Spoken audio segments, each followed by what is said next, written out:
What can you share about conversations you might have had with Big Ten Commissioner Jim Delaney? Well, I had right away, Commissioner Delaney reached out to me, and I'd heard very, very positive things about him, and they've certainly been confirmed with my conversations. He's here to help.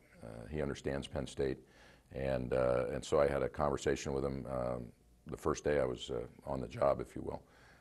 Now it all runs together. I guess it was last Thursday, and then I actually met with him personally over the weekend and extended that conversation. We had a 1-hour talk, which was really good, and he's a great resource. He offered his office and himself as a resource for me, and so it's just been very, very, very positive with him.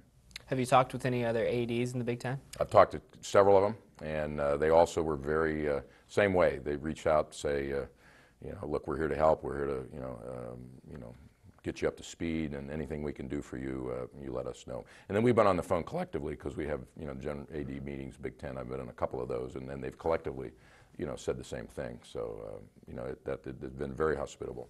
Additionally, any conversations that you've had with the NCAA, what can you share about those? I have not personally had any conversations with the NCAA. I mean, obviously, they've, with the letter that's been released, I mean, they've been in communication with President Erickson, but I haven't personally had any conversations with them. In the coming days, the football team will be playing for a berth in the Big Ten championship game. Following the next week or two of play comes the bowl season. What can you share about the bowl selection process as it pertains to Penn State? Well, as it pertains to Penn State and all of our Big Ten colleagues, it's a very complex system, and a lot will be understood. Once this game's over, this for us individually, this game has a lot of significance, because if we win, there's a whole set of parameters that, and without going into detail on the selection process, if we get to the final game, conference championship, there's a set of parameters that apply, and then if we don't happen to win this game, then there's another set of parameters that apply. It'll unfold.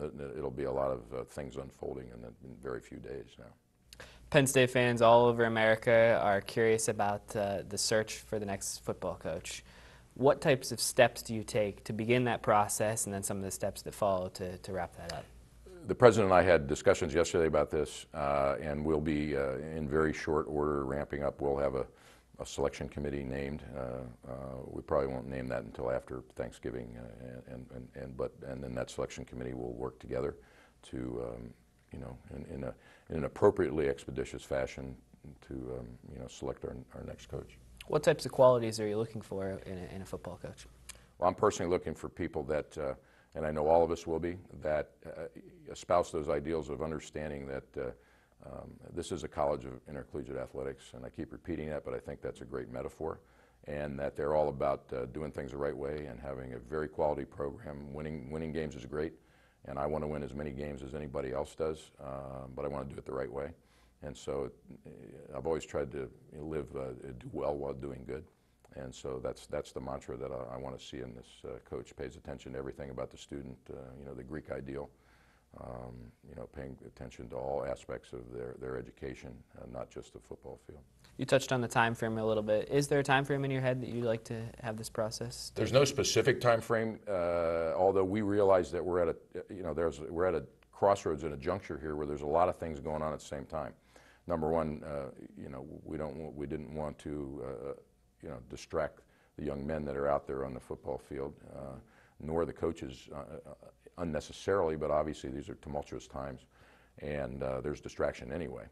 But you have the recruiting season beginning, obviously in just a few days, and then you have the bowl game coming up, and then you have the need to secure recruits who are probably thinking, oh, what's going to go on there? So we know we need to get it done in an expeditious fashion, but not do it carelessly.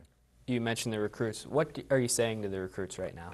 Well, I'm not talking to them, obviously, but I actually said this to some of our coaches the other day, and I've said it publicly. I had 2 sons that played here, and Fran Ganner's had sons that played here. I mean, the number of people, and I've talked to former players that were colleagues of mine, and none of us would hesitate for 1 second to have our sons come and play here again. I mean, if they wanted to sign and play here, I'd encourage them to do that, and that's an honest answer. So to me, I think that speaks volumes about how I feel, and others that have talked to me about our core values that I keep repeating, that I wouldn't hesitate at all to have my sons come back and play here right away. In terms of the search process, what types of challenges do you think you'll face? Well, obviously, we want to do it in an orderly fashion, and so with some coaches that may or may not apply. So those are a lot of things. And logistics, I mean, if we're going to do it expeditiously, obviously, we need to be able to get travel arranged, people, coming here, us going somewhere based on somebody's schedule, maybe not. I mean, so all those things have to be worked out. There's logistical issues. Plus the, people on the selection committee or the interview committee, maybe a better word, they've got their own schedules too, so we've got to, they'll have their own schedules, so we got to coordinate all that. So it's a logistical, it's not a nightmare, but it's a logistical challenge that we'll get it done. With the recent hires at some other places, do you feel any pressure to move quickly on this process? Well, sure, but I don't want to move carelessly either. Mm-hmm. And so we're going to do it at the right speed, and we're going to finish it at the right time. With the current guys on the team, what message has been delivered to the parents of those players? Well, the same thing. I mean, I haven't talked to any parents individually. I'm probably going to do that in some way. But I know our coaching staff has been delivering the message that, look, this is Penn State. We're reverent and reflective, but we're going to take care of your sons, and we're going to continue to take care of them in a very positive way. And I know that the coaches have talked to parents that way, and I know that others that have. And I've had parents reach out to me, and I've got to call them back, but that have, with very positive messages, we're very happy that, the way you've taken care of our son, and, we continue to be. So I've heard those kind of messages myself. Given the current set of circumstances that the student athletes are dealing with, what can you say about the way those 800 individuals on campus have dealt with the situation? I would say to you that they're really, they're not going to forget either what happened, and nor should we. But they're back to doing their business, because you've got to get up off the ground and you've got to get going. And so right down to our football team, who I'm very proud of, those young men, and they have conducted themselves, since this incident with 2 games. And they've done a tremendous job. You can second guess, the mechanics of a game, but it's the heart that matters. And the heart in these young men is really, to me, it's very moving. The way they've been able to, the 21-year-old and less probably young men that have gotten themselves up in the middle of this and gone out and done a terrific job in representing their institution and their families and themselves extremely well. So I'm very proud and I'm proud of our coaches too, because they're the leaders, and they've been able to all together, they've bonded together to be able to behave correctly. Again, I use, be reverent and respectful, but they've got a job to do, and they've gone out and done it. It's an exciting time all across campus in terms of athletics, with the football team in a position to contend for a Big Ten title. You got head coach Patrick Chambers in his first season leading the Nittany Lions. The Lady Lions are back after an NCAA tournament berth. The volleyball team's getting close to the postseason after winning 4 straight titles. The wrestling team's back after an NCAA championship. What excites you about all that stuff? The excitement. What excites me is that I really get, these young folks are warriors, all right? And athletics are really a metaphor, for that type of thing. And these are young warriors that are out there fighting every day for, what's right for their teammates. And so I really, what I find most enjoyable is watching an athletic team that just comes outside of themselves, or an athlete, to win something that seemed impossible. And so it's that kind of, as Teddy Roosevelt said, in the arena of life, it's not the critic that counts. It's the person that's in that arena with blood, sweat, and dirt on them that strives again, for success, but it may come up short, but it's the effort inside that really makes a difference. So that's what excites me. And you don't win championships, number one. You don't have to win championships to have that, but if you don't win championships without having that special kind of thing inside of yourself. So that, to me, is what gets me excited the most. You've spent a lot of time involved with Penn State, whether it's as a parent of a student athlete, as an alum on the board of trustees, as a student athlete yourself. What is it about this place that keeps you here? I think it's a sense of family.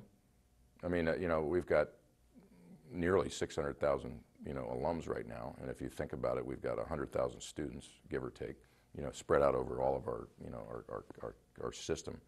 And so you've got 700,000 people, and it's this sense of family that really, to me, is very special. Even at the med school, I tell people that when people ask me, about Hershey, my son or daughter's thinking about going there, and what do you think about it? I said, what's very interesting about Hershey, and I'm not saying it doesn't exist other places, I know it exists here. And I've said to them, there is this sense of family and people, caring about each other it seems to be very special. And again, not that it doesn't exist other places, but and then the medical center is that way. I mean, there are faculty there that are still there teaching that were there when I started medical school in 1971.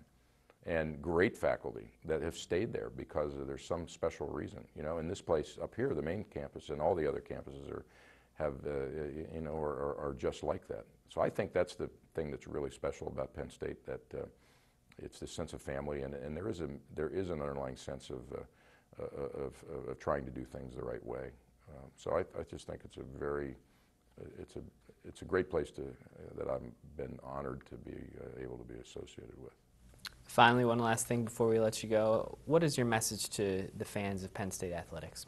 My message is, and I'm a pretty boring interview probably, because life, in my opinion, is pretty simple. There are a few things that really dictate, if you unfold a worthwhile life, I guess. And it's the same message. We need to never forget what's happened. We're going to be respectful and reverent, but we're going to get up and get going, and which we already are. So to our fans, you're going to see our athletic teams conduct themselves in the way you've been accustomed to expecting. Not that problems don't occur, and we'll deal with those problems as they do occur, but we're going to deal with them straight up and straightforward, and we're going to get up and go and be like you've expected Penn State to be. Dr. Joyner, again, we greatly appreciate your time, and best of luck to you. Thank you. And you can call me Dave, too. That's all right. All right. Thanks. Thanks.